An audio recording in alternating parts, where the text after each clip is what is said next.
Welcome to the Ghost Story Guys. I'm Brendan Storr. I'm Ian Gibbs. And this is a show where we talk about spooks, specters, and all the other things watching us from the shadows beyond the campfire. Some conversations only make sense after the sun is set, and this is most definitely one. Thanks for tuning in. It's Tuesday, June 13th. This is episode 11, and we're coming to you from that tiny mountain cabin you dream about but can never quite reach. How you doing, Ian? I'm doing very well. How are you doing, Brendan? I am good, thank you. What's new with you? I did another interview for the book. That was very exciting. Oh, fantastic. Who was that with? Kind of a big deal, apparently. I'm not very up on podcasts, ironically. Jim Harold. Oh, that's great. Yeah. He talked to me, and we talked for probably 45 minutes. And then when we were done, he said, apparently it's going to be on Paranormal Podcast. That is exciting. In early July. Ooh, excellent. Which apparently has more than 8,000 subscribers, but I wouldn't know. I've never listened to it. I know! I hate you with the fire of 1,000 suns. I know. I listen to the Paranormal Podcast every week. So I don't have to. That's a big deal. That is very cool. Because I think it gets like, I want to say 60,000 downloads. Yeah, that's what he's somewhere thereabouts. 60, 50, 60, 70. I wasn't really paying attention. I had to go to work. But it was very nice of him to have me on. He was very easy to talk to. That's the sound of passion and commitment, folks. Follow your dreams. And you have been asked to speak at an event coming up. Yeah, apparently there's a readers and debaters group that are bringing me in as a local author, so I'm going to be speaking with them. I don't know when exactly yet, but it'll be happening soon. So until then, I'll just be keeping on. Didn't you do something weird and unusual this? I did. I went for a job interview. Don't you have a job? I do. And even if I didn't, I wouldn't want this one. Well, why? What's so horrible about it? So the story is, a friend of mine got a hold of me, and she works for a company that chews through new employees pretty quick. Right. We'll put it that way. I think I may have worked there then. Yeah. So she's not responsible for running the local office, but her coworker is. And now they have a quota of people they are supposed to bring in for interviews. Like a cult? Yeah. Yeah. And I mean, the effect is the same. They break your mind and spirit, and then they send you out into the world to proselytize for them. Excellent. So her coworker didn't have enough people coming in. Right. So she asked me if I would come in to just help shore up the numbers. And I said, I'm happy to do it. I got the day. But I said, well, one, you know how I dress. And for those of you who don't know, I usually dress in an open button-up shirt with a white undershirt underneath it, kind of graying chest hair coming out. It's a look. It's a proud tribute to my Italian heritage. And I said, I'm not getting dressed up for this. And she said, that's fine. We have people who come in worse dressed than you. Wow. Yeah, well, they're that desperate. For a job interview. And I said, I don't know if I really have a resume anymore. She said, Brennan, really? I said, no, I don't know that I do, but I'll check. And I did, but it was old, and I didn't feel like updating it. Right. So I printed out a headshot of myself. Oh, my God. With my name of my book, the name of our show underneath it, and my phone number. And I gave them that. What did they think of that? No one was really sure what to make of it. No. So I get to the office, and of course I had to pretend like I didn't know my friend. Right. Or pardon me, I should say I had to pretend like I didn't know she worked there. Right. So walked in, and there was a little bit of theater. Oh, hey, you work here. Oh, well, what luck. I love that. Here's my resume. And then she had to maintain a straight face. While she looked at your cheesy headshot. Pulled out my cheesy Instagram headshot of me in sunglasses. And what did she do? She handed it to her coworker, and her coworker just stared at it. And then she stared at me. She said, have a seat over there. So this whole time I thought, well, I'm going to go in here. I'm going to jerk some idiot around. Right. I'll waste 10 minutes of my time. But then I'm ushered into the office by the CEO of the company. Oh. The big boss. Awkward. Wearing this immaculately tailored three-piece suit. He says to me, this is quite the resume. I said, yes, I was up all night working on it. What did he say to that? He stared at me. I bet he did. He's trying to figure you out. And then he starts talking, and he said, so what do you want from us? What kind of job are you looking for? And I said, well, I don't know. What do you got? What do you got? Nice. As he's speaking. Career planning with Brennan. I'm telling you, yeah. You're getting some free life lessons here. Yeah, what not to do. Well, hey, it's a lesson. So as he's talking, I'm just looking around his office, not looking him at all, just taking in. People love that. I know. Yeah, they love that when you don't look them in the eye. I could hear in his voice, he was thinking, what the f*** fuck is happening? Yep. Because this sweaty man who's still wearing his hat, still wearing his pork pie hat with his shirt hanging open, Perfect. is ignoring me completely. As he takes in my office. Yes. I kept directing the subject away from work. We had a very nice conversation about marijuana legalization, about real estate speculation, Nice. anything but work. Because whenever he would direct the conversation back that way, I would kind of go, I'm just seeing what's out there. Oh my God. You should have said, I'm holding out for a management position. You'd probably be VP in charge of marketing. Well, I'll tell you, the offer increased from the entry level position to which I was technically applying for to a team leader position. Wow. Yeah. Wow. No, I think he was looking at me and saying, yeah, this guy's either a genius or the stupidest man I've ever met. And it's a toss up. It depends on the day. Exactly. So finally, he's mid-sentence, and I just stood up and said, well, thank you for your time. Shook his hand. Oh, my God. He saw me out, and then I left. And apparently, he came out of his office afterwards and said to my friend, you used to work with him, eh? And because she had mentioned once I came in, she said, oh, we used to work together. And she said, yeah. And he said, he's an interesting guy. Are you sure he wanted a job? So that's my master class in how to apply for a job. To not get the job. Well, I probably could have had one if I'd asked. Did they call you after or anything? No. No. There was no callback for Brent. No, there was no callback. I think when you interrupt the CEO in the middle of a sentence and walk out of his office, I think that sort of signifies to them that you're not really interested in being friends. Or it shows supreme confidence. All right. So on today's show, of course, we have a guest. We have Mario Becerra, author of Haunted East Los Angeles. And Mario was great. Not only was he a great guest, he was a very patient guest because I had to record that interview twice. Oh, no. The first time was just after I'd had the flu. Right. And so I was still sort of coming out of it. And for whatever reason, he couldn't hear me through the mic system. Oh, no. So I had to then call him on my iPhone using a lav mic and some nonsense recording application. And it was in my side of the conversation. You could hear me loud and clear, of course. But poor Mario couldn't hear a damn thing. Oh, no. So thankfully, he was very cool about doing it twice. And you'll hear that coming up after the break.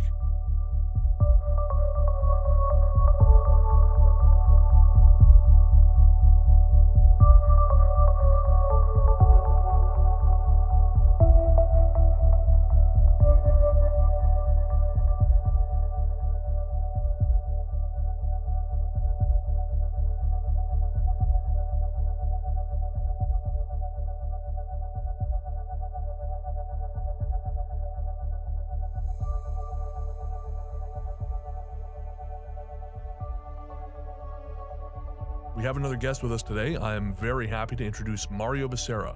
Mario is the author of Haunted East Los Angeles, an enormously popular short book of never-before-told tales from that particular part of the world. Mario, welcome to the Ghost Story Guys. How you doing? I'm doing well. Mario, tell me a little bit about yourself. I was born and raised in East LA. Grew up, East LA, for those of you who don't know, it's east of downtown Los Angeles, here in Southern California. Grew up there. Grew up speaking Spanish. Didn't learn English until I started going to school.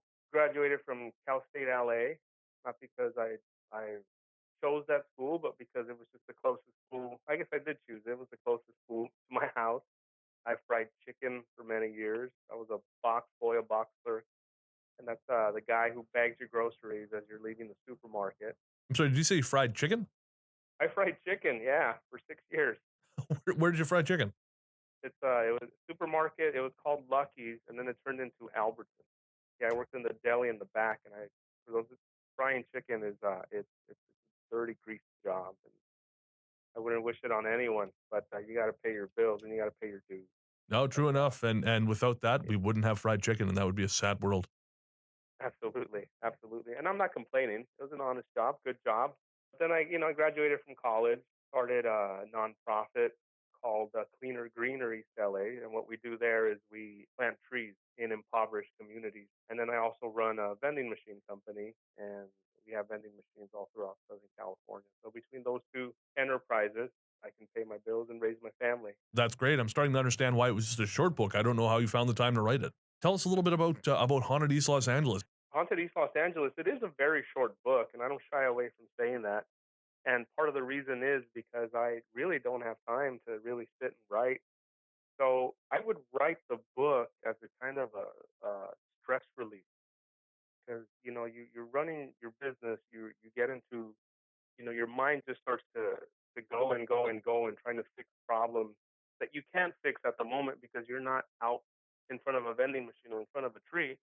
So what I would do is I'm just gonna take my mind out of the business world and I'm just gonna sit here and look at the notes that my cousin Victor brought over because my cousin Victor Westcott co-wrote it with me. I'm gonna take myself away and just work on the book. It was a great release valve for me. It was a positive way of coping with stress. Now, when we first spoke, you mentioned that initially when you started writing the book, it was something that you would work on at home, but then something changed and you wrote the remainder of the book at work. Do you mind telling us a little bit about that? Something happened that made me not want to work on the book at home. I was on the third chapter called The Haunted House on Hubbard Street, which is essentially about Richard Ramirez and the effect he had on a young man that saw him get arrested the day he got arrested on Hubbard Street in East Los Angeles. Now, Ramirez, And pardon me for interrupting, Ramirez was the serial killer known as the Night Stalker, was he not? yes, Richard Ramirez was known as the Night Stalker. He would break into homes, and his murders were really gruesome. He scared the bejesus out of everyone in Southern California in the mid '80s. Researching him is scary enough, but in researching the kid that was influenced by him, there was a lot of mention of demons and possession. And being a skeptic at the time, I didn't give him much credence, but there was the name of a demon that came up when I was interviewing this guy. He's a grown man now. I don't know what it was. Just saying the name of the demon was really, there was something about it that just felt unnatural. And for writing it at home and using the name of this demon as I was writing, and when you're writing, you're just sitting there and your mind's just kind of have to just let it take its course sometimes. And when you do that with your mind and you have a demon on your mind, it became really scary for me. Like I say at the beginning of the book, the atmosphere in the room changes. And I believe when you're dealing with these things and thinking of these things and writing about these things, which is a very intense, intimate thing to do, I really felt that I was kind of conjuring this specific demon by writing about him. I decided, you know what? I'm not going to finish writing this book in my home because I kind of feel like I'm welcoming these things into my house. Instead, I'm going to write it in my office because, I mean, if the office gets all spooky and scary, I really don't care. I mean, I do care, but I just don't want to bring it home to my home anymore. So now it's interesting you say you were a skeptic when you started because that very closely parallels my own experience. Over time, I started seeing things and having experiences that forced me to re-examine my assumptions about the world. And it sounds like you've had a similar experience. I have. I have. When I started writing the book, well, to give you a little backstory, my cousin Victor Westcott, the book was an attempt to get closer to him. I value family, and he values the paranormal a lot. So I said, what a better way to get close to him than to sit and write a book together. So that was kind of the beginning of it.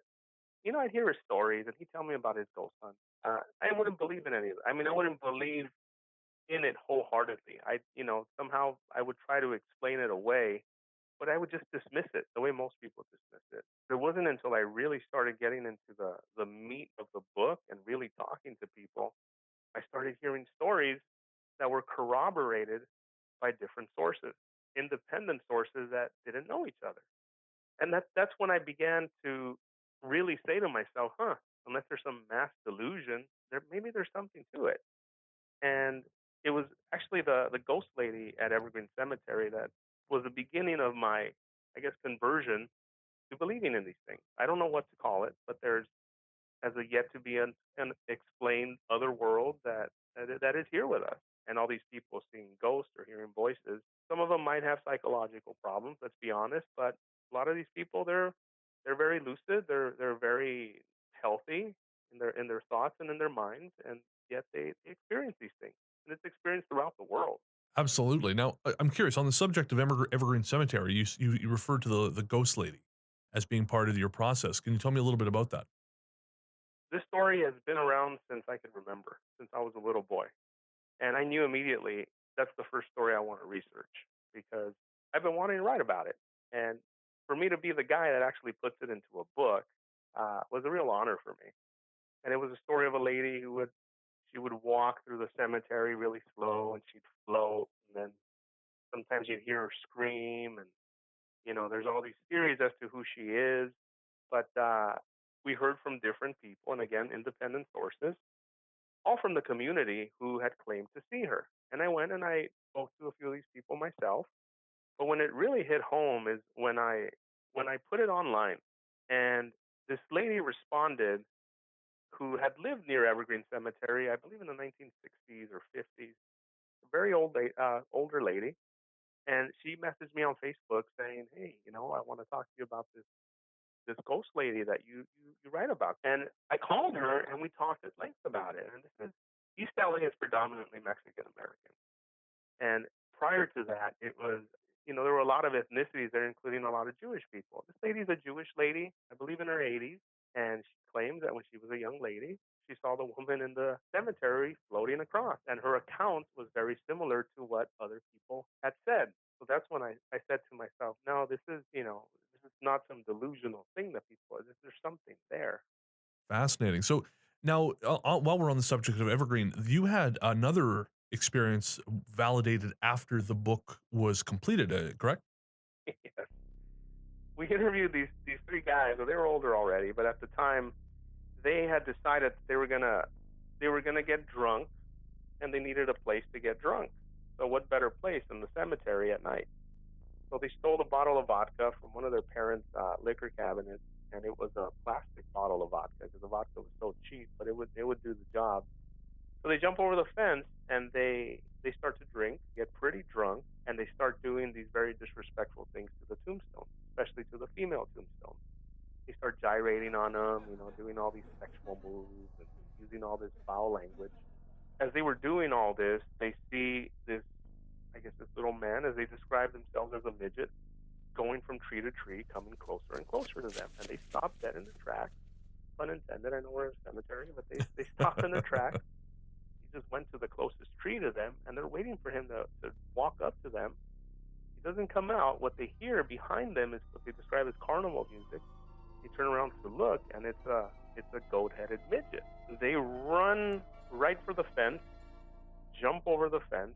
They didn't. Their flight response was instantaneous. They say there was no stalling. They just left. And it's a pretty extraordinary story. When I heard it, it was extraordinary, and I often question why I used it in the book, because it's one of the ones that is a little harder to believe. But sometimes you have to just trust your instinct. And I thought, you know what? I'm going to include that one in the book. I like that story, and for some reason, I really believe these guys, even though there's no corroboration from anybody else. Lo and behold, I released the book, and I get in contact with a gentleman named Ernie Alonso, who runs a company called Haunted Orange County. He says, I want to do a haunted East LA tour. You know the material, you wrote the book, and you host it. I said, yeah, sure. He says, but my company is uber professional, so you need to do your research, and we know you need to write out some notes, and we need to speak to this guy and that guy, and so that it runs very well, because I charge people a lot. I said, yeah, sure. So I went out researching a little bit more, and I was happy to do it now, because I was happy to write the book, but this tour was going to make me some money too, so that was an extra incentive. I started researching Evergreen Cemetery for that part of the tour. And I discovered, upon researching the story about the midget, that in that area where the midget appeared to those boys is actually a place where they bury what you call carnies or carnival people who had no money to bury themselves. And it's called the Pacific Coast Showmen's Association. So right in that whole area was a bunch of carnival people. And when I found that out, I thought, wow, there's my corroboration. I mean, because you figure goat-headed, where does that come from? What, lady in white, lady with the long white dress, the woo. All right, that sounds more, Yeah. more traditional, more almost cliche. A goat-headed midget, you're thinking, how did this come from? And lo and behold, like I said, the corroboration for me was there. And when you hear things like that, it's hard to go back to the place of total skepticism, isn't it? Absolutely is. To say it's coincidence is ridiculous to me. Also, you interview people and you listen to them and you choose whether or not you believe them. And I really believe these boys. Even without the corroboration of the Pacific Coast Showmen's Association, I really believed what they were saying. And if I hadn't believed them, I wouldn't have put it into the book. Because I really ran into some people who I was just, nah, this guy's telling tales out of class. But these boys, I really believed them. And when I found out that thing about the Pacific Coast, yeah, I can't go back to being a skeptic. Absolutely not. And so I guess the flip side of that is knowing then that some of the heavier subjects you're dealing with, the flip side is you now have to face that. And certainly in your chapter, I believe it was the house on Hubbard Street, you really tackle the idea of the demonic head on. You know, the other stories, the other 5 stories, for me were not. I mean, they were kind of scary, but the Richard Ramirez one, because it's so grounded in fact. I mean, it's grounded in fact. Just the Richard Ramirez, just his murders and his killings and his rapes, that in itself is just scary. It's evil. It gets into your bones when you read about the things he did. So when you start coupling those kinds of facts and those kinds of atrocities with, giving birth let me tell you the story. Richard Ramirez, he was arrested in 1985 on Hubbard Street, which is in East LA. And one of the boys, when they were arresting him, this young man comes out and he sees him, and he says, when I saw Richard Ramirez, I swear I was looking at evil incarnate. I was fascinated by how pure his evil was. And I said, well, how'd you know he was so purely evil? And he's like, well, you see the news reports and all that. And yeah, it was kind of scary. But when I saw him in person, there was just, I guess an aura about him that was just something different. There was something that inspired me about him. And that's not a word that you normally hear with Richard Ramirez, but yeah, something that inspired me about him. And I said, okay, well, tell me about it. He says, well, I wanted to practice Satanism after that. And so I would go into my room, I would light my candles, I would do my thing, and I would pray to Satan. I would pray for special powers. I would pray for certain things. I would pray for money. I would pray for revenge. I would pray for this. I would pray for that. And at the same time, my parents, who were fervent Catholics, were in the other room praying the rosary. So you had that spiritual battle going on in that house. And they didn't know that the son was praying to the devil. But the father and the mother, or the whole family, the atmosphere in that house completely changed. Not only in terms of them hearing voices that were not in Spanish or English, just voices in rooms, and the father would follow them, and the voices were so they were so, I guess, stealthy would be the right word. I don't know what the right word would be, but he was never seemed to be able to catch up with them. And they could never understand exactly what they were saying, what language or what they were trying to convey or anything. The son, he didn't fess up to it until the end, but they would also smell these horrendous things in the house coming from the walls, and there was no source to it. The dogs would act funny. They would bark at things. They would whimper at what appeared to be nothing sometimes. And all the parents knew what to do. Knew what to do was just pray. They would pray. Always prayed the rosary. They'd go to mass, and they brought over a priest named Father Brennan, and he would bless the house. And when the priest was there, the house was very calm, and I guess whatever was there would behave itself. But as soon as the priest would leave, all hell would break loose. And to add more fuel to it, the father, who was a raging alcoholic, had given up drinking for many, many years. And when all this stuff started happening, he started drinking again. And he started going back to his old habits, beating the wife, messing around on the wife, started beating the kids. The father, I spoke to him at length as well.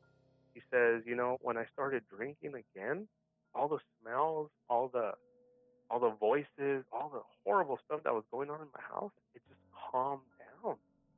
And it almost seemed like I had found the answer for a short moment. They say the devil or the demons or whatever is out there is very cunning.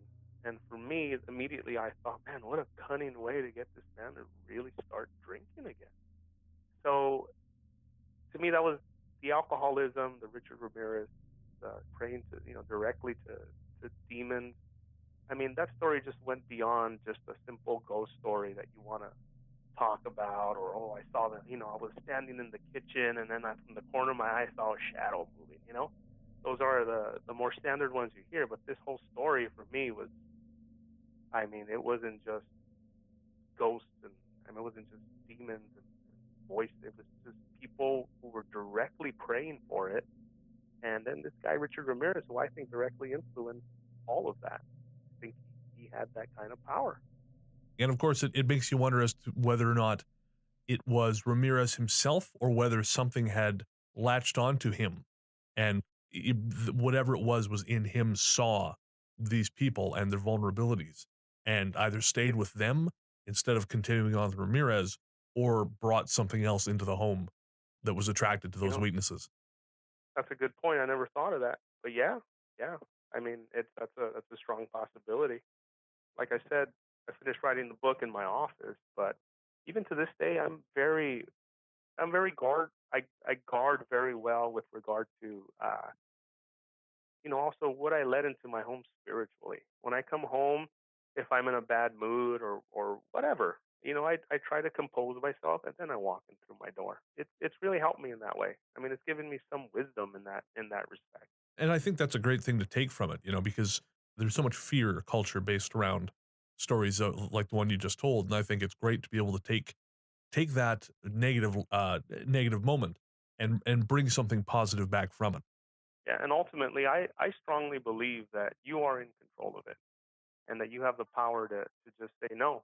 You know what? This is the boundary, and you're not going to cross it. I strongly believe that you have that kind of power. So, stepping outside of East LA, do you have any stories, or are you aware of any hauntings in other parts of the city?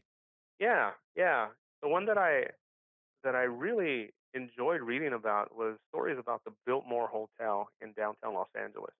Oh, I okay. love that hotel. I love going there. I love having a drink every once in a while. They have something called a Black Dahlia cocktail there. There's the Black Dahlia that was gruesomely murdered in Los Angeles. The woman that wanted to be an actress. Of course, But Elizabeth that Short, I hotel, believe her name was. Elizabeth Short. Yes, Elizabeth Short. That hotel has a lot of great history. I mean, it was the site for the 1960 the Democratic National Convention. John F. Kennedy gave speeches there, and the Beatles, when they first came to America, they played LA. They had to, they stayed at the Biltmore, but they were not, the Beatles just couldn't go into the front lobby and, check in and say, hey, you know what, I'm John, Paul, Ringo, and George.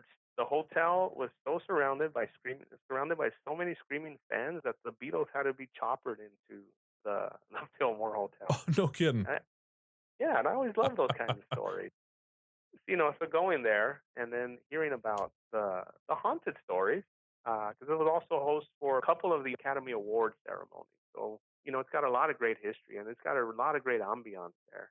And it has a lot of great stories, too, a lot of great ghost stories. So Elizabeth Short, the Black Dahlia, it is reported that that was the last place where people saw her alive and healthy. I mean, the general, just people out in public. Right. She was wandering to and fro in the lobby, going to a phone, and they say she was calling her sister, and she left, and then again, of course, she got killed. No one saw her again. But people have reported going to the Biltmore, staying at the Biltmore, not knowing about the Black Dahlia murder, and they're in the elevator, and they report, a woman being in there with them that is dressed in very old-fashioned clothes, all in black, and they'll walk out the elevator and let her through, and when they turn around and let her through, no one's there. Then they go and they report it, and they say, oh yeah, that's who we think is the Black Dahlia who haunts the hotel. They also see her pacing in the lobby back and forth. A lot of great stories like that about the Biltmore. There's tons of them, but look it up, the Biltmore Hotel in downtown Los Angeles. You'll find a lot of great stuff. I will do. So I'm really curious, what's the response been like since the book's been out? It's been out almost 2 years now, has it not? The response has been overwhelming. Oh, that's fantastic. I'm very humbled. I mean, speaking to you, you're up in Canada and you're talking to me about my book. How can I not be grateful for that? It's really overwhelming, and it really is very humbling. I don't mean that in a false humility kind of way. I get stopped sometimes, and people want to take pictures with me. Oh, really? That's Hey, fantastic. yeah, and I'm like, oh, they're like, yeah, to the guy who wrote Haunted East LA. yeah, okay, yeah, of course, you can take a picture with me. It's it's kind of funny. I mean, I I don't know how to respond. I mean, with I just say, of course. I Of mean, course. you know, people want to stop and they want to talk about the book and they want to tell me their own personal experiences. But when we first released the book, we released it at the East LA Library, and the place was just packed. I mean, there was people out the door, Oh, that's and I great. was wondering, well, what the heck are they doing here? I mean, the book just came out. I mean, and I'm nobody. I'm a vending guy. I do vending machines for a living. I'm not some well-known author, but I guess people are just interested. I guess I just hit a niche. It wasn't me. It's just I hit a niche, and I fulfilled a need that I think the community was asking for, which is ghost stories. We love ghost stories, especially where I come from in East LA, and it was just these stories that just been swirling about. And, I put them into a book, and people just enjoyed it. Well, as I said, I think it's a great book, and I think you're a little too modest. I think it's more than just a niche. I certainly I think you've found a niche, but it's a very well written book, and I don't give out praise lightly. Don't tell that to everyone, but I think it was a very engaging read, and I think it's really rich in historical detail, and that's the thing that really jumped out at me. And I think more than anything, that's what hooked me is the fact that it felt like you knew the place, and you had done the research, you had taken the time, and I think once you do that, the readers will go a lot further with you. And I think then too, it connects that much more with the people of the neighborhood, which it obviously has. But again, I think you're a little too modest when you say it's just the right or just the niche, because I think the quality of the book has a lot to do with it. Well, thank you. I appreciate you saying that, Brendan. Oh, not at all. Now, you were telling me that you had started working on a book about Los Angeles ghost stories proper, but you stopped. Would you mind telling me or telling our listeners why? Because I think it's a part of the story that we just don't hear about very much, and it's a reason that certainly surprised me. Yeah, I started writing. I thought, well, I wrote Haunted East Los Angeles. The next logical thing to write is Haunted Los Angeles. So, we started researching different locations, but then, we started writing about the Roosevelt Hotel in Hollywood, which I think is fascinating. Fascinating hotel with a lot of great stories, but it's already been done and it's already been told. And I started writing it, and I really enjoyed the words I was putting together. I mean, I relished in them, and I thought, I the cadence of them and everything, and but then I thought to myself, it just didn't feel right because, the stories that I told in Haunted East LA, except for probably the Linda Vista stuff, is it's fairly new. It's the first time you'll see it in a book. But the Roosevelt Hotel, and probably all the other locations I would have included in the LA book would have probably have already been overdone. So why redo it? Fair enough. You were saying Right. also there was the response you got was a little intense in places. There were some people who really were reaching out to you as an expert, and that was a little discomforting. And it's very discomforting because you put yourself out there on Facebook, and like I said, I'm in vending machines. I plant trees for a living. I mean, I don't know the terminology. I'm not a spiritualist. I don't spend my days thinking about this stuff. I don't spend my days studying it. But yet, because I wrote a book, people think that I'm some kind of expert on it, and I'm not. I'm I'm pretty much a novice when it comes to these things. I'll hear the story, and I can do a decent job of putting it together. But you people reach out to you, and I'll just be honest. Some of these people, they're kind of crazy. They'll reach out to you, and they'll tell you certain things, and I don't want to hear it because I don't know what to do with it. I don't know Right, what to do with it. I don't have the expertise to deal with it. I don't know if right. you should see a psychologist or if something's really going on with you, or if praying to the devil is a good idea, or I don't know. So on the positive side, I did get a lot of people when I would do book talks who would come up to me and say, I want to tell my story, but I don't think people would believe me. And you seem to believe folks. And I said, yeah, tell me your story. And people would sit and they'd tell me their stories, and I'd believe them. And I'd sit there and I'd listen with a compassionate ear. And what's great about just any paranormal forum is that sometimes I think people are embarrassed to tell these stories because they're afraid that they're going to be seen as kooks or weirdos, or that it's going to affect their place in society, as they're going to be labeled as crazy people, but they're not. You're not. These things that you see or these things that you hear, you're not crazy. I met a lot of sane, good, normal people who have claimed to have seen and have heard and had experiences with these things. So I think it's important to put that out there too, that you're not imagining these things, and that if you should be able to tell these stories without fear of any reprisal, or feeling like you're going to be, I don't know, rejected in any way. Right. And I think your book is a perfect way to do that. The book is Haunted East Los Angeles. It's available on both Kindle and in hard copy on Amazon, both .com and .ca. It's really only a couple bucks, and you would be doing yourself a favor to check it out. So again, the book is Haunted East Los Angeles by Mario Becerra. Mario, thank you so much for coming on the show, man. Oh, it was my pleasure. It was my pleasure. Thank you so much for having me.